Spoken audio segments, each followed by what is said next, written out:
아들이 아직 살아있다. 이럴 리가 없어. 김순자 할머니의 떨리는 목소리가 적막한 거실에 메아리쳤습니다. 손에 들고 있던 사진이 힘없이 바닥으로 떨어졌어요.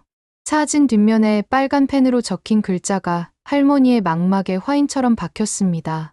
아들이 아직 살아있습니다. 할머니의 심장이 폭탄처럼 터져버렸어요.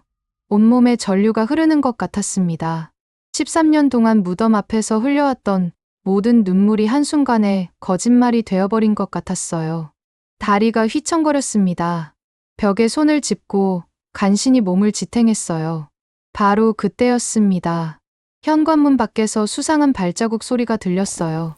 천천히, 조심스럽게, 마치 들키지 않으려는 듯한 움직임이었습니다. 할머니의 온몸이 얼어붙었어요. 목구멍이 바짝 말라 침조차 삼켜지지 않았습니다. 사진을 주워 다시 들여다본 할머니는 더욱 충격에 빠졌어요. 사진 속 남자의 얼굴은 의심할 여지 없이 민호였거든요. 13년 전 20살 청년이 아니라 33의 성숙한 남자로 변해 있었지만 그 또렷한 눈매와 오뚝한 코, 작은 입술은 틀림없었습니다. 시간이 흘러 더욱 깊어진 얼굴이었어요. 민호야.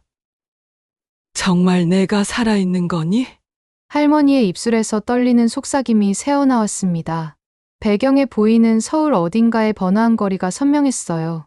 최근에 찍은 것 같은 선명한 화질이었습니다. 그런데 만약 민호가 정말 살아있다면 13년 동안 왜 단 한 번도 연락하지 않았던 걸까요? 그때 뒤쪽에서 또 다른 소리가 들렸습니다. 뒷문 쪽에서 들려오는 의심스러운 움직임이었어요. 할머니의 등골이 서늘하게 식어갔습니다. 누군가 집을 감시하고 있는 것 같았어요. 마치 사냥감을 노리는 맹수처럼 말이에요. 할머니는 떨리는 손으로 거실 커튼을 살짝 젖혔습니다. 좁은 골목길 저편에 검은 승용차 한 대가 엔진을 끈 채 서 있었어요. 차창이 썬팅되어 있어서 안이 보이지 않았지만 분명히 누군가 그 안에 있는 것 같았어요. 할머니를 지켜보고 있는 것 같았습니다. 대체 무슨 일이 벌어지고 있는 거지? 할머니는 가슴을 움켜쥐었어요. 심장이 미친 듯이 뛰고 있었습니다. 이런 두려움은 13년 전 민호의 부고 소식을 들었을 때 이후 처음이었어요. 손끝이 얼음장처럼 차가워졌습니다. 사실 김순자 할머니가 이런 충격적인 상황에 처하게 된 건 바로 1시간 전의 일이었습니다. 그때까지만 해도 할머니의 하루는 평범했어요.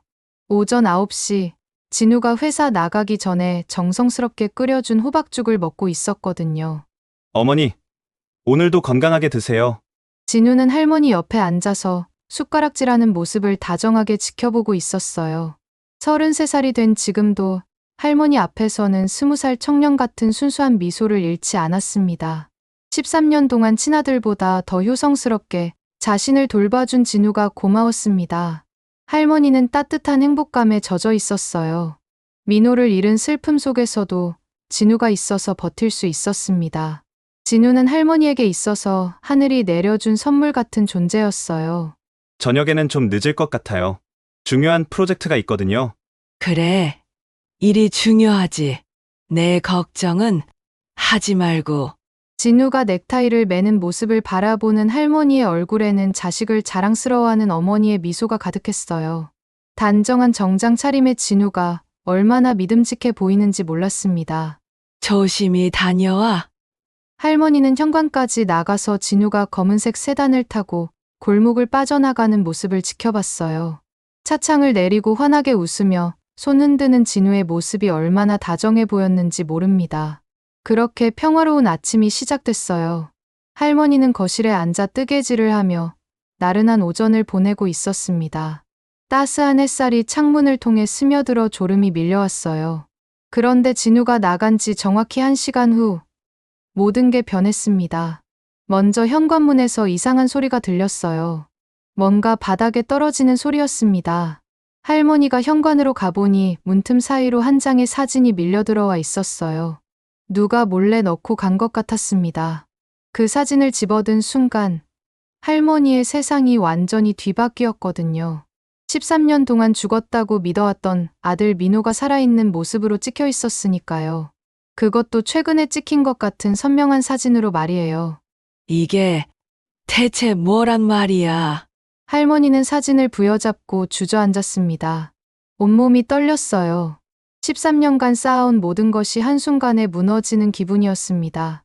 진실이 뭔지, 거짓이 뭔지 더 이상 알 수 없었어요. 그리고 지금 할머니는 알 수 없는 공포와 혼란 속에서 떠 있었습니다.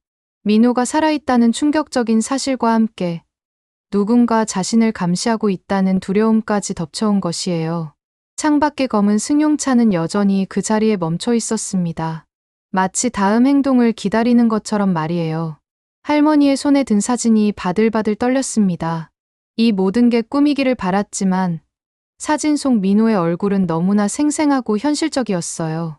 과연 13년 동안 숨겨져 있던 진실이 무엇인지, 그리고 왜 지금 이 순간 드러나게 된 것인지 할머니는 알 수 없었습니다. 하지만 한 가지는 분명했어요. 지금부터 모든 것이 바뀔 거라는 사실을 말입니다. 바로 그때였습니다. 따르릉 따르릉. 낡은 벽걸이 전화기가 갑작스럽게 울렸어요. 할머니는 바늘을 떨어뜨렸습니다. 금속 바늘이 타일 바닥에 떨어지면서 쨍그랑 하는 소리가 조용한 거실에 메아리쳤어요. 할머니는 천천히 일어났습니다. 무릎 관절에서 뚝뚝 소리가 났어요. 전화기까지 겨우 몇 걸음이었지만 마치 끝없는 복도를 걷는 것 같았습니다. 수화기를 든 순간 할머니의 세상이 정지했습니다. 어머니, 그 목소리. 13년 전보다 낮고 거칠어졌지만 틀림없었어요. 할머니의 온몸에서 피가 빠져나가는 것 같았습니다. 다리에 힘이 풀리면서 전화기 옆 의자에 털썩 앉았어요. 민호야? 할머니의 목소리는 바스락거리는 낙엽처럼 메말랐습니다. 눈에서 뜨거운 눈물이 쏟아져 내렸어요. 뺨을 타고 흐르는 눈물 한 방울 한 방울이 턱 끝에서 떨어져 무릎에 떨어졌습니다. 민호는 13년간 서울에서 다른 이름으로 살았다고 했어요. 사고 후 심각한 기억상실증에 걸려 자신이 누구인지도 몰랐다고 설명했습니다. 어떤 노부부가 그를 구해서 돌봐주었는데 최근에야 기억이 조금씩 돌아오면서 고향과 어머니를 찾게 되었다는 거였어요. 할머니는 수화기를 귀에 바짝 붙이고 민호의 목소리 하나하나를 놓치지 않으려 했습니다. 13년 동안 그리워했던 그 음성이 마치 꿈속에서 들리는 것 같았어요. 어머니는 지금 어떻게 지내세요? 혼자 사세요? 아니야. 진우와 함께 살고 있어. 내 친구 박진우 말이야. 그 순간 전화 너머로 무언가 떨어지고 깨지는 소리가 크게 들렸습니다. 쨍그랑. 마치 유리컵이나 접시가 바닥에 떨어진 듯한 소리였어요. 민호의 숨소리가 급격히 거칠어졌습니다. 전화기 너머로 그의 당황한 숨결이 그대로 전해져 왔어요. 어머니, 당장 그 집을 나가세요! 민호가 갑자기 소리쳤습니다. 목소리에 절망적인 공포가 섞여 있었어요. 할머니는 깜짝 놀라 수화기를 귀에서 잠깐 멀리했습니다. 왜 그러니? 진우와 절대 혼자 있으면 안 돼요! 지금 당장 나가세요! 바로 그 순간 현관에서 열쇠 돌리는 소리가 들렸습니다. 찰칵. 할머니의 심장이 멈춘 것 같았어요. 시계를 보니 오후 2시 30분. 진우가 평소 퇴근 시간보다 3시간이나 일찍 돌아온 것이었습니다. 지금 문 여는 소리죠? 진우가 들어오는 거죠? 민호의 목소리가 바늘처럼 날카로워졌어요. 절대 전화했다는 걸 들키면 안 돼요! 현관문이 열리는 소리가 점점 커졌습니다. 진우의 가죽 구두가 현관 타일을 밟는 소리가 또박또박 들렸어요. 할머니는 황급히 전화를 끊었습니다. 수화기를 내려놓는 손이 덜덜 떨렸어요. 그리고 재빨리 소파로 돌아가서 뜨개질 바늘을 집어들었습니다. 하지만 손이 너무 떨려서 실을 제대로 잡을 수가 없었어요. 어머니, 저 왔어요. 진우의 목소리가 평소와 같았습니다. 하지만 할머니의 귀에는 이상하게 들렸어요. 13년 동안 매일 듣던 그 목소리가 갑자기 낯설게 느껴졌거든요. 진우가 거실로 들어왔습니다. 깔끔한 회색 정장에 검은색 넥타이를 맨 모습이었어요.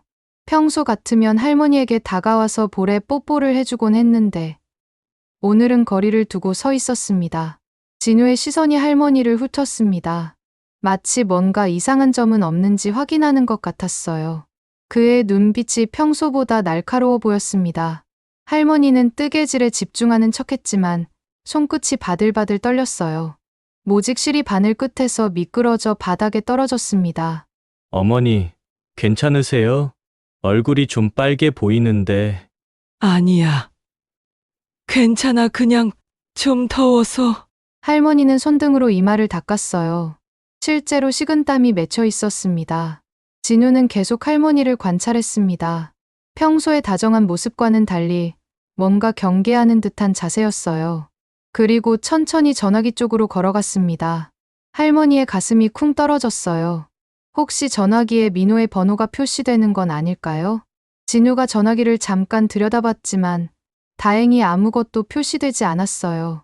공중전화에서 걸었나 보다 안도했습니다. 하지만 진우는 전화기 주변을 자세히 살펴봤어요. 마치 뭔가 흔적이 남아있는지 확인하는 것 같았습니다. 할머니는 진우의 모든 행동이 평소와 다르다는 것을 느꼈어요. 13년 동안 매일 보아왔던 진우가 갑자기 낯선 사람처럼 보였습니다. 왜 이렇게 일찍 왔니? 갑자기 몸이 좀 안 좋아서 조퇴했어요. 진우가 대답했지만 얼굴은 멀쩡해 보였어요. 오히려 평소보다 더 날카롭고 긴장된 표정이었습니다. 진우는 할머니 앞에 앉지 않고 거실을 천천히 돌아다니기 시작했어요. 뭔가를 찾는 것 같았습니다. 그의 시선이 구석구석을 훑었어요.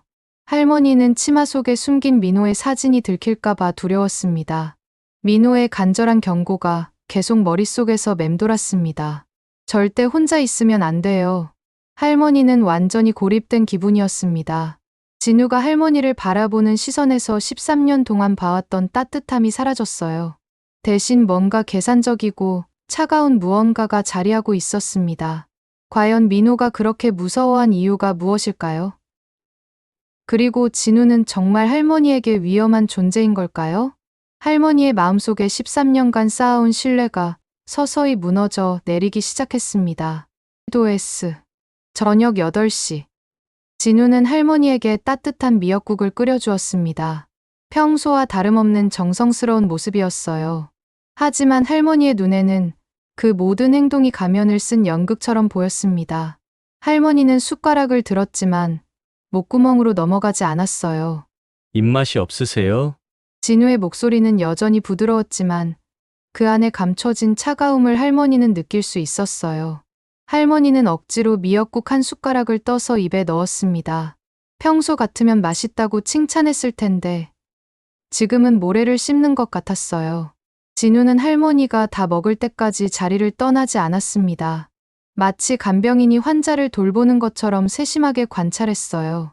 하지만 그 관찰이 애정이 아니라 감시라는 것을 할머니는 알고 있었습니다. 이제 일찍 주무세요. 진우가 할머니의 어깨를 살짝 두드렸습니다. 그 손길에 소름이 끼쳤습니다. 할머니는 침실로 들어갔습니다. 진우는 거실에서 텔레비전을 보고 있었어요. 평소 같으면 9시쯤 자신의 방으로 들어갔는데 오늘은 거실에 계속 머물고 있었습니다. 할머니가 움직이는지 감시하려는 것 같았어요. 할머니는 침대에 누웠지만 잠이 올 리 없었습니다. 천장의 작은 얼룩들을 바라보며 오늘 하루에 일어난 모든 일들을 되짚어봤어요. 벽시계 바늘이 밤 10시를 가리켰을 때 거실이 조용해졌습니다. 진우가 잠든 것 같았어요. 바로 그때였습니다. 따르릉 따르릉 집 전화기가 갑작스럽게 울렸습니다. 할머니의 심장이 북처럼 요란하게 뛰었어요. 이 시간에 전화가 오는 경우는 거의 없었거든요. 거실에서 진우가 움직이는 기척이 들렸습니다. 전화벨이 계속 울렸습니다. 할머니는 조심스럽게 침실 문을 살짝 열어봤습니다. 거실은 어두웠고 진우의 모습이 보이지 않았어요. 화장실 문 아래로 불빛이 새어나오고 있는 것을 보니 샤워를 하는 모양이었습니다. 할머니는 용기를 냈습니다. 맨발로 살금살금 거실 바닥을 건너 전화기에 다가갔어요. 차가운 바닥의 감촉이 발바닥을 통해 전해졌습니다. 손이 떨렸지만 용기를 내 수화기를 들었습니다. 어머니, 민호의 목소리였습니다. 하지만 어제보다 더 절박하고 다급했어요. 할머니는 진우가 들을까봐 목소리를 최대한 죽이며 속삭였습니다. 민호도 상황을 이해하는 듯 빠르게 말하기 시작했어요. 13년 전에 저에게 무슨 일이 일어났는지 정확히는 기억이 안 나요. 하지만 분명한 건 진우가 그때 있었다는 거예요. 할머니의 손이 더욱 심하게 떨렸어요. 수화기를 쥔 손가락 끝이 하얗게 변했습니다. 진우가 저를 어디론가 데려갔어요. 그리고 그 다음 기억은 병원에서 깨어난 거였어요. 할머니는 전화기를 더 세게 붙들었습니다. 내일 오전 10시 집 앞 골목 끝에 있는 신일약국으로 나와주세요. 민호가 구체적인 지시를 내렸어요. 제가 거기서 기다리고 있을게요. 바로 그때 화장실에서 물소리가 끊겼습니다. 진우가 곧 나올 것 같았습니다. 알았다. 할머니가 다급하게 말하고 전화를 끊었습니다. 침대에 누워 이불을 목까지 끌어올렸어요. 숨을 고르며 잠든 척 연기했습니다. 얼마 후 진우가 거실로 나오는 발걸음 소리가 들렸어요. 그리고 전화기 근처에서 잠깐 멈춰 섰습니다. 할머니의 심장이 터질 듯이 뛰었어요. 혹시 전화를 받은 것을 들켰을까요? 진우의 발걸음이 천천히 침실 쪽으로 다가왔습니다. 할머니는 규칙적인 숨소리를 만들어내며 깊이 잠든 척했어요. 등 뒤로 진우의 시선이 느껴졌습니다. 몇 분간의 정적이 흘렀습니다. 진우가 문 앞에서 자신을 지켜보고 있었습니다. 얼마 후 진우의 발걸음이 다시 거실로 돌아갔습니다. 할머니는 가슴을 쓸어내렸어요. 다행히 들키지 않은 것 같았습니다. 하지만 내일 오전 10시까지 어떻게 버텨야 할까요? 그리고 정말로 약국에 갈 수 있을까요? 할머니는 천장을 바라보며 계획을 세웠어요. 혈압약이 떨어졌다고 해야겠다고 생각했습니다. 평소에 복용하던 약이니까 자연스러울 것 같았어요. 할머니는 뒤척이며 밤을 지새웠습니다. 창문 밖으로 새벽이 밝아오고 있었어요. 몇 시간 후면 운명의 순간이 다가올 것입니다. 과연 민호를 만날 수 있을까요? 그리고 13년간의 수수께끼가 풀릴까요? 할머니는 가슴 깊은 곳에서 솟아오르는 희망의 불씨를 느꼈습니다. 아들을 다시 만날 수 있다는 간절한 바람이 두려움보다 더 컸어요. 새벽 6시. 할머니는 침대에서 벌떡 일어났습니다. 밤새 한숨도 잘 수 없었지만 몸은 오히려 더 또렷했어요. 창밖으로 부산에 이른 아침 햇살이 레이스 커튼 사이로 가늘게 스며들고 있었습니다. 거실에서는 아무 소리도 들리지 않았어요. 진우가 아직 잠든 것 같았습니다. 시계 바늘이 오전 7시를 가리킬 때 진우의 방에서 알람 소리가 울렸고 곧이어 침대에서 일어나는 소리, 발걸음 소리가 연달아 들렸습니다. 출근 준비를 하는 것 같았습니다. 할머니는 평소처럼 거실에 나가서 앉아 있었어요. 뜨개질 바늘을 손에 쥐었지만 손끝이 미세하게 떨리고 있었습니다. 진우가 거실로 나왔을 때 할머니의 얼굴을 유심히 살폈어요. 할머니는 평온한 표정을 만들려 애썼지만 목 근육이 굳어 있었어요. 혈압약이 떨어졌는데 할머니가 약통을 흔들어 보였을 때 진우의 눈동자가 순간 날카롭게 가늘어졌습니다. 마치 사냥감의 움직임을 포착한 매의 눈빛이었어요. 진우는 단호하게 함께 가겠다고 했습니다. 할머니의 가슴속에서 희망이 차가운 돌덩어리로 굳어갔어요. 9시 45분. 벽시계의 초침이 또각또각 시간을 재촉했습니다. 할머니가 화장실로 향할 때 진우의 시선이 등 뒤를 따라왔어요. 마치 감시 카메라처럼 예리하고 끈질겼습니다. 화장실 안으로 들어서 문을 닫은 할머니는 거울 속 자신의 얼굴을 봤어요. 창백하게 질린 얼굴에 식은땀이 이마에 맺혀 있었습니다. 화장실의 작은 창문을 올려다봤지만 너무 높고 좁았어요. 자신이 빠져나가기엔 너무나 작았죠. 그때 문득 뒷문이 떠올랐어요. 할머니는 화장실 문을 살짝 열고 거실을 확인했습니다. 진우가 소파에 앉아서 핸드폰 화면을 들여다보고 있었어요. 지금이었습니다. 할머니는 맨발로 뒷문을 향해 살금살금 움직였어요. 한 걸음 한 걸음 내디딜 때마다 심장이 터질 것처럼 쿵쾅거렸어요. 얼음장처럼 차가운 금속 손잡이에 손을 올려 천천히 돌렸습니다. 삐걱. 낡은 경첩에서 작은 소리가 났어요. 할머니의 온몸이 얼어붙었습니다. 숨을 완전히 멈추고 거실 쪽 소리에 귀를 기울였어요. 다행히 진우는 아직 모르는 것 같았습니다. 문틈 사이로 3월의 차가운 바람이 할머니의 뺨을 날카롭게 스쳐 지나갔습니다. 아직 조용한 골목으로 나가자 멀리서 신문 배달 오토바이 소리만이 희미하게 들렸어요. 할머니는 담장을 따라 조심스럽게 걸었습니다. 슬리퍼가 자갈길을 밟을 때마다 바스락거리는 소리가 어찌나 크던지요. 신일학구까지는 골목 끝까지만 가면 됐어요. 평소 같으면 5분 거리였습니다. 하지만 걸을수록 등 뒤에서 시선이 느껴졌어요. 뒤를 돌아봤지만 아무도 없었습니다. 할머니는 다시 앞으로 걸었어요. 골목 모퉁이가 가까워졌습니다. 저기만 돌면 신일학국이 보일 거였어요. 할머니의 걸음이 빨라졌습니다. 바로 그 순간이었습니다. 어머니! 등 뒤에서 얼음같이 차가운 목소리가 들렸어요. 할머니의 발걸음이 딱 멈췄습니다. 온몸에 피가 순간 얼어붙는 것 같았어요. 천천히 돌아보니 진우가 5미터 뒤에 서 있었습니다. 그의 얼굴에는 더 이상 가면이 없었어요. 13년간 써왔던 온화한 미소 대신 차가운 분노가 자리하고 있었습니다. 진우가 한 걸음씩 다가올 때마다 할머니는 뒤로 물러섰어요. 등 뒤로 차가운 담장이 느껴졌습니다. 더 이상 물러날 곳이 없었어요. 지금 어디 가시는 거예요? 진우의 눈빛이 칼날처럼 할머니를 찔렀습니다. 할머니의 목구멍이 마른 모래사장처럼 바짝 말랐어요. 진우가 할머니의 팔을 거칠게 붙잡았습니다. 할머니는 골목 끝을 절망적으로 바라봤습니다. 신일학국의 간판이 저 멀리 흐릿하게 보였어요. 민호가 거기서 기다리고 있을 텐데 가슴이 터질 것 같았습니다. 진우는 할머니를 거칠게 끌며 집으로 향했어요. 할머니의 발이 질질 끌렸습니다. 자갈길이 슬리퍼 속으로 들어와서 발바닥을 찔렀어요.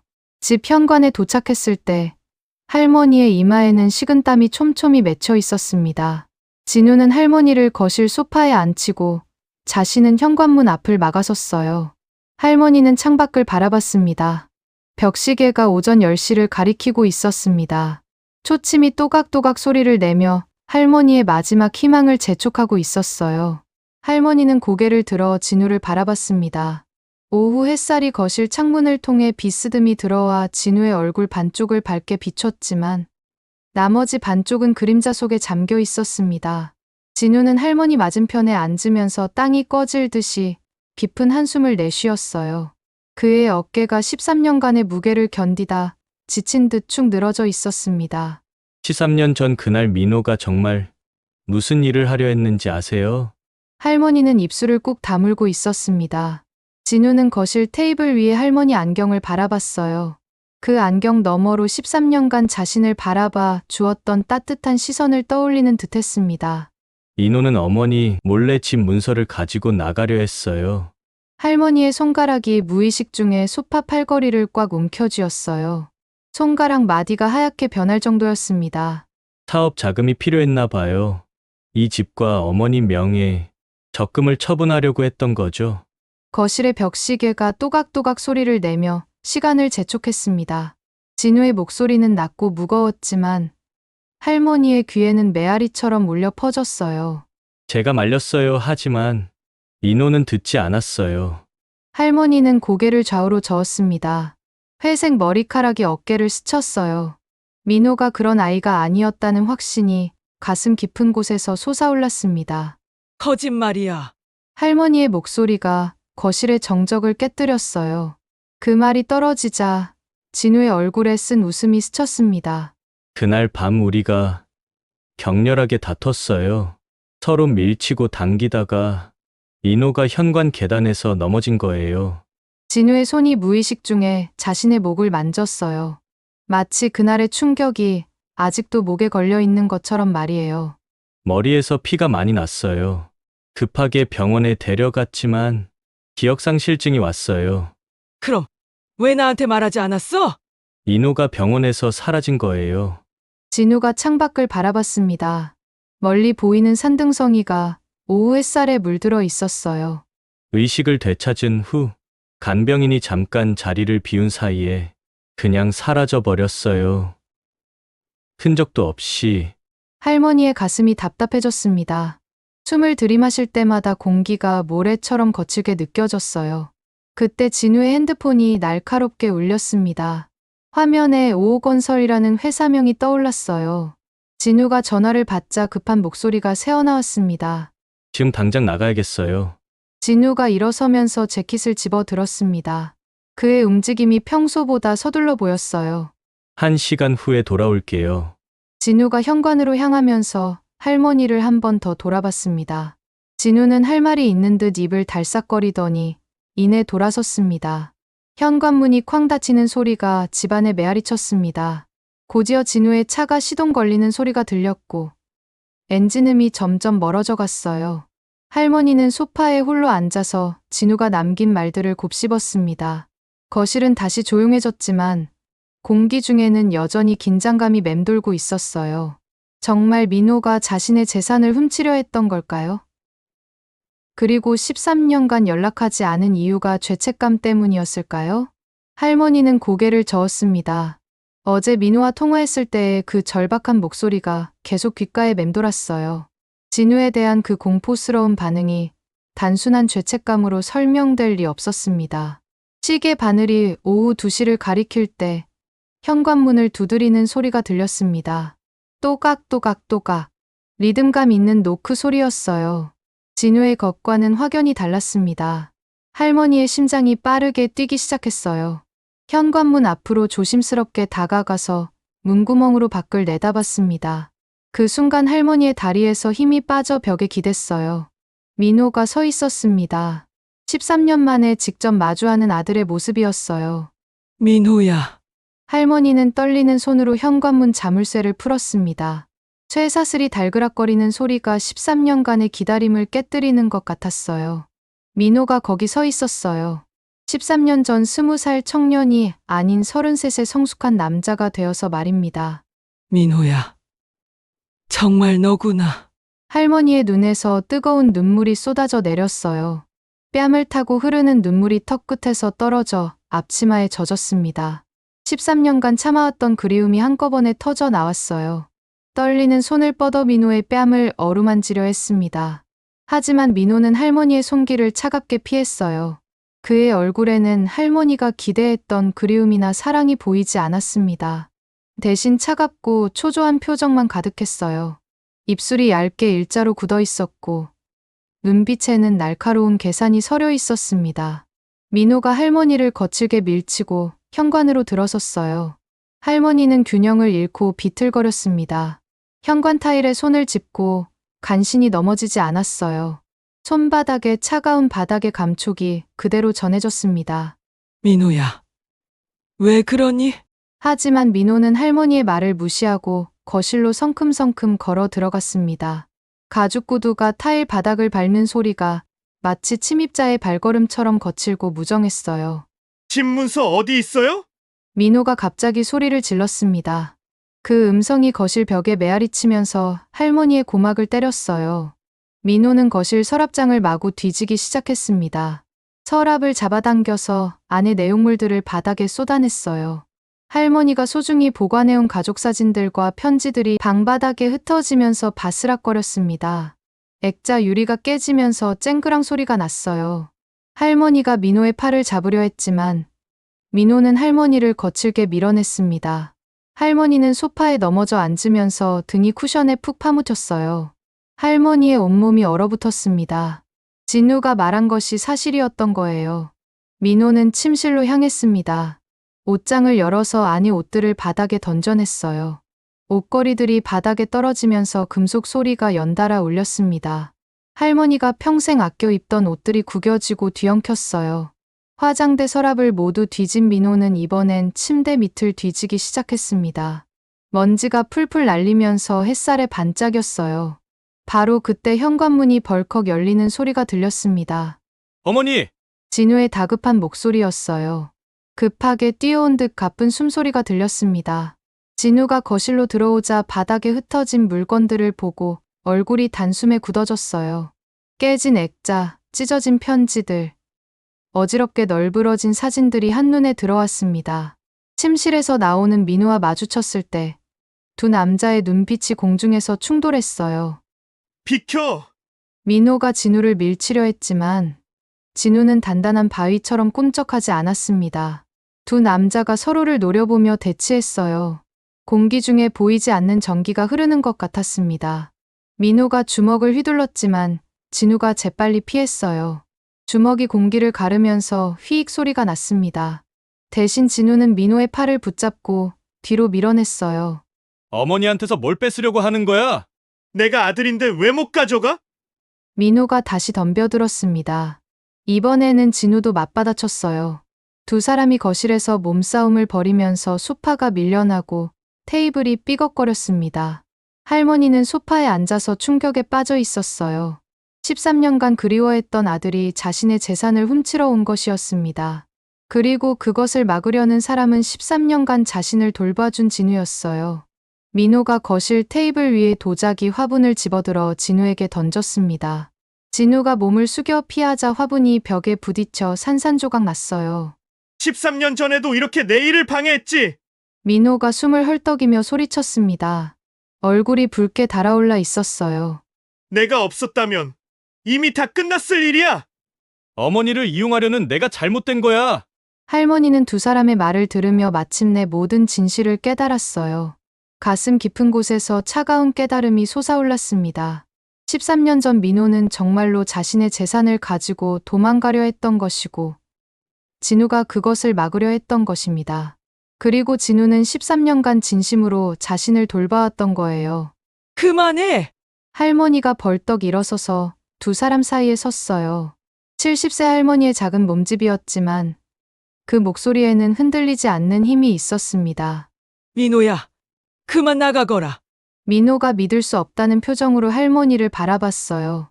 입을 벌리고 눈을 깜빡였습니다. 너는 이제 내 아들 아니야. 할머니의 목소리가 단호했습니다. 13년 동안 나를 진짜로 돌봐준 사람이 진짜 내 아들이야. 민호의 얼굴이 일그러졌어요. 입술이 실룩거렸지만 더 이상 할 말이 없다는 듯 입을 다물었습니다. 할머니가 현관문을 활짝 열었어요. 문틈으로 들어오는 오후 햇살이 거실을 밝게 비췄습니다. 민호는 할머니와 진우를 번갈아 보더니 현관으로 걸어나갔어요. 뒤돌아보지도 않았습니다.